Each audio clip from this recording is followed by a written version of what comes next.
നിർബന്ധമാണ്, ഇല്ലാത്തവർക്കും അത് നിർബന്ധമാണ്. ആരോഗ്യമില്ലെങ്കിൽ അവരുടെ ആരോഗ്യത്തിൻ്റെ സ്ഥിതിഗതികൾ അനുസരിച്ചാണ് അത് നിർവഹിക്കേണ്ടത്. നമുക്കറിയാം, ഇരുന്ന് നമസ്കരിക്കാൻ, നിന്ന് നമസ്കരിക്കാൻ കഴിയാത്തവൻ, നമസ്കാരത്തിൻ്റെ റുഖിനാണ്, ഫർദാണ്, നിൽക്കാൻ കഴിവുള്ള ആള് ഫർദ് നമസ്കാരത്തിൽ നിന്ന് നമസ്കരിക്കണം എന്നത്. അതിനൊരാൾക്ക് കഴിയില്ലെങ്കിൽ അയാൾ ഇരുന്ന് അത് നിർവഹിച്ചിരിക്കണം. ഇനി ഇരുന്ന് നമസ്കരിക്കാൻ കഴിയാത്ത ഒരാളാണെങ്കിൽ നമ്മൾ മനസ്സിലാക്കിയതുപോലെ നെഞ്ചും മുഖവും ഖിബലക്ക് നേരിടിച്ച് ചരിഞ്ഞ് വലഭാഗത്ത് ചരിഞ്ഞു കിടന്ന് അയാൾ നമസ്കരിക്കണം. അങ്ങനെയും കിടക്കാൻ പറ്റാത്ത ഒരു ഘട്ടത്തിലാണ് ഒരാളുള്ളതെങ്കിൽ മുഖവും കാലിൻ്റെ ഉൾഭാഗവും ഖിബലക്ക് നേരിടിച്ചുകൊണ്ട് അയാൾ നമസ്കരിക്കണം. ആ മലർന്ന് കിടന്നെടുത്തുനിന്ന് നമസ്കാരത്തിൻ്റെ ആംഗ്യങ്ങൾ കാണിക്കണം, കഴിയുന്ന അത്രയും. ഇനി അതും കഴിയില്ല, രണ്ട് കൈ പോലും ഇങ്ങനെ ഉയർത്തി നെഞ്ചത്ത് വെക്കുവാനോ ഒന്നും കഴിയാത്ത ഒരു ഘട്ടം, അത്രയും അവശനായ നിലയിലാണെങ്കിലും കണ്ണുകൊണ്ട് ഇശാറത്താക്കിയിട്ട് അതുപോലും കഴിയില്ലെങ്കിൽ മനസ്സില്ല നമസ്കാരത്തിൻ്റെ രൂപമെങ്കിലും സമയമാകുമ്പോഴേ അത് ഓർമ്മ പുതുക്കണമെന്നതാണ് ഇസ്ലാമിൻ്റെ കാഴ്ചപ്പാട്. എത്രത്തോളം ബുദ്ധി അയാളിൽ നിലനിൽക്കുന്ന കാലത്തോളം അയാളുടെ ജീവിതത്തിൽ നിന്ന് ആ നമസ്കാരം ഒഴിഞ്ഞു മാറുന്നില്ല. അത് നിർബന്ധമാണ് കഴിയുന്ന രീതിയിൽ. ഇനി വുളൂ ചെയ്യാൻ പ്രയാസമാണെങ്കിൽ പരിശുദ്ധ ഇസ്ലാം പറഞ്ഞു, നിങ്ങൾ തയമ്മും ചെയ്തുകൊണ്ട് നമസ്കരിക്കണമെന്ന്. തയമ്മുമിന് മണ്ണ് മാത്രം തേടി പോകേണ്ടതുമില്ല. അപ്പൊ തയമ്മമു സഈദൻ തയ്യിബ, ശുദ്ധമായ നല്ല ഉപരിതലത്തെ നിങ്ങളൊന്ന് അന്വേഷിച്ചാൽ മതി എന്ന് പറഞ്ഞാൽ കിടക്കുന്ന കട്ടിലിൽ വരെ അടിച്ചിട്ട് മുഖവും കയ്യും ഒന്ന് തടവിയാൽ മതി എന്ന് ഉലമാ പറയുന്നു. അത്രത്തോളം നമസ്കാരത്തിന്റെ കണിശതയാണ് നമ്മൾ മനസ്സിലാക്കേണ്ടത്. യാത്രയിലാണ് എങ്കിൽ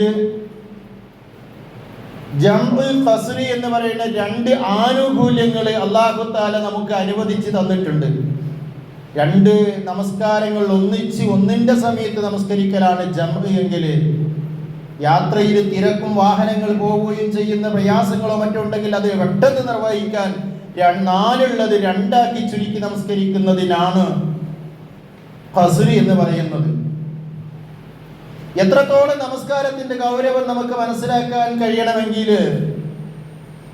ആയുധമേന്തി നിൽക്കുന്ന ശത്രുവിന്റെ മുന്നിലാണ് നമ്മൾ ഉള്ളത്. നമ്മുടെ കണ്ണൊന്ന് തെറ്റിക്കഴിഞ്ഞാൽ ശത്രു നമ്മെ കടന്നാക്രമിക്കും.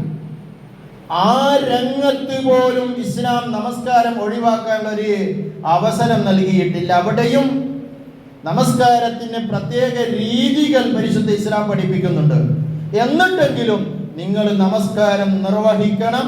അത് യാതൊരു വിട്ടുവീഴ്ചയുമില്ലാത്ത ഒരു ആരാധനാകർമ്മമാണ് നമസ്കാരം എന്നുള്ള ആ ഗൗരവം നമ്മൾ ഓരോരുത്തരും മനസ്സിലാക്കി വെക്കേണ്ടതുണ്ട്. റസൂലുള്ളാഹി സ്വല്ലല്ലാഹു അലൈഹി വസല്ലമ പറയുന്നു, അസ്സലാത്തു ഫാരിഖും ബൈനൽ മുസ്ലിമി വൽ കാഫിരി. ഒരു സത്യവിശ്വാസിയെയും ഒരു അവിശ്വാസിയെയും തിരിച്ചറിയാനുള്ള ഐഡന്റിറ്റി നമസ്കാരമാണ്. അതാണ് അവരുടെ ഇടയിലുള്ള ഫർഖ് എന്ന് റസൂലുള്ളാഹി സ്വല്ലല്ലാഹു അലൈഹി വസല്ലമ പറയുന്നുണ്ട്. നമസ്കാരമാണത്.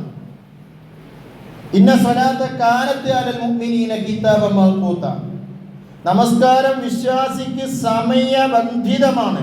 ഓരോന്നിനും ഓരോ സമയങ്ങളുണ്ട്. ആ സമയത്ത് തന്നെ അത് നിർവഹിച്ചിരിക്കണം. അത്രയും ഗൗരവമുള്ള സമയാധിഷ്ഠിതമായ ഒരു കർമ്മമാണ്, ഏറ്റവും പ്രധാനപ്പെട്ട കർമ്മമാണ് നമസ്കാരം. അതൊരു വിശ്വാസി ഒഴിവാക്കി കളയാൻ പാടില്ല. ഫിഖ്ഹിൽ ഞാൻ പലപ്പോഴും ഇവിടെ വെച്ചത് പറഞ്ഞിട്ടുണ്ട്. ഒരു ചർച്ചയുണ്ട്, ഫിഖ്ഹ് ഉലമാക്കളിടയിലുള്ള ചർച്ചയാണ്. രണ്ടുപേര് യാത്ര പോകുന്നുണ്ട്. ആ രണ്ടുപേരുടെ കൂട്ടത്തിൽ ഒരു പട്ടിയുണ്ട് എന്ന് നിങ്ങൾ സങ്കല്പിക്കുക. ഒരാൾക്ക് മാത്രം കുടിക്കാനുള്ള വെള്ളമുണ്ട്, ആ വെള്ളം കൊണ്ട് ഒളുവ് ചെയ്ത് നമസ്കരിച്ചാൽ ഈ യാത്രക്കാർക്ക് കുടിക്കാൻ വെള്ളം ഉണ്ടാകൂല. ഒരാൾക്ക് കുടിക്കാൻ മാത്രം അത്രയും തുച്ഛമായ വെള്ളമേ ഉള്ളൂ. ഇവന്റെ കൂടെയുള്ളത് രണ്ടാൾ യാത്ര പോകുമ്പോൾ ഒരാൾ നമസ്കരിക്കാത്ത ആളാണ്, ഒരാൾ നമസ്കരിക്കുന്ന ആളാണ്, കൂടെ ഒരു പട്ടിയുമുണ്ട്. എന്നാൽ ഈ പരിശുദ്ധ ഇസ്ലാം അവിടെ പണ്ഡിതന്മാർ ചർച്ചയ്ക്ക് എടുത്ത് സംസാരിച്ചത് ഈ പട്ടിക്ക് വെള്ളത്തിന് ദാഹിക്കുന്നുണ്ട്, ഈ നമസ്കരിക്കാത്തവനും വെള്ളത്തിന് ദാഹിക്കുന്നുണ്ട്. ആകെ ഒരാൾക്ക് കുടിക്കാനേ വെള്ളമുള്ളൂ. പട്ടിക്ക് കൊടുത്താൽ നമസ്കരിക്കാത്ത ആൾക്ക് കൊടുക്കാനില്ല. ഇനി അവർക്ക് ആരെങ്കിലും കുടിച്ചാലോ ഒളവ് ചെയ്ത് നമസ്കരിക്കാനും വെള്ളമില്ല എങ്കിൽ ആ വെള്ളം ഈ ആള് തയമം ചെയ്തിട്ട് പട്ടിക്ക് വെള്ളം കൊടുത്തിട്ട് ഇയാൾ നമസ്കരിക്കണമെന്ന് പറഞ്ഞു. അത്ര പോലും നമസ്കരിക്കാത്ത ആൾക്കല്ല ആദ്യമായിട്ട് അവിടെ പരിഗണന നൽകുന്നത്.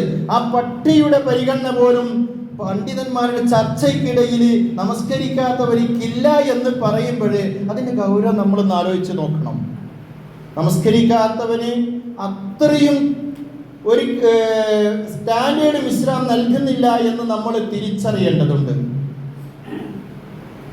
പണ്ഡിതന്മാർ ഉലമാക്കൾ പറയുന്നത് നമസ്കരിക്കാത്ത ആള് മുസ്ലിം സൊസൈറ്റിക്കുള്ളിൽ അംഗത്വമില്ലാത്തവൻ തന്നെയാണ്.